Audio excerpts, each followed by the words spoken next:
आपल्याकडे 22 तारखेपासून 23 तारखेपासून ते 26 तारखेपर्यंत नवी मुंबईच्या हद्दीमध्ये चेन स्नॅचिंगचे विविध गुन्हे, बॅग लिफ्टिंगचे गुन्हे आणि मोटरसायकलचे गुन्हे दाखल होते।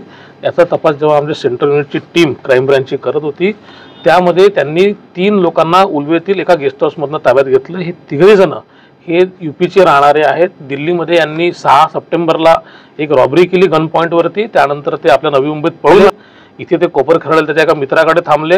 22 तारखेला त्यांनी एक बाईक चोरली वाशी परिसरातनं, त्यानंतर त्यांनी चेन स्नॅचिंग आणि बॅग लिफ्टिंगचे गुन्हे कामोठे आणि कळंबोली परिसरात केले।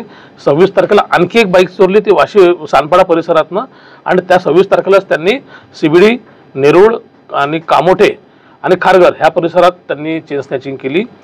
याचा तपास करत असताना आपल्याला असं कळलं की हे जे आरोपी आहेत हे दिल्लीचे रेकॉर्डवरचे आरोपी आहे। यातला मुख्य सागर आरोपी, याच्यावरती दिल्लीला साधारणतः 39 गुन्हे दाखल आहेत रॉबरीचे आणि 307 सारख्या गंभीर गुन्ह्यांचे, प्लस दिल्ली कोर्टाकडून 4 प्रोक्लेमेशनच्या ऑर्डर सुद्धा त्याच्या विरुद्ध झालेल्या आहे। या गुन्ह्यामध्ये आपण 6 चेन स्नॅचिंगचे गुन्हे, 1 बॅग लिफ्टिंगचा गुन्हा आणि 2 मोटरसायकल चोरीचे गुन्हे असे टोटल 9 गुन्हे उघडकीस आणून 7,70,000ची मालमत्ता जी आहे ती रिकव्हर केलेली आहे। सर, बाईक चोरून ते या त्याच बाईकवरून चेन स्नॅचिंग करायचे? बरोबर आहे। केटीएम हे बाईकचा प्रकार होता। बाईक चोरायचे, चोरी करायचे आणि बाईक परत ठेवून द्यायचे, परत दुसरे बाईक चोरायचे। याच्यामध्ये एक महिला देखील आहे, मग ती चेन स्नॅचिंगच्या भागामध्ये तिचा काय? सागर आणि अभय असे 2 मुख्य आरोपी चेन स्नॅचिंग करणारे होते। सागरची पत्नी जी आहे ती शिखा नावाची आहे, ती बंगलोरला ब्युटिशियनचं काम करायची।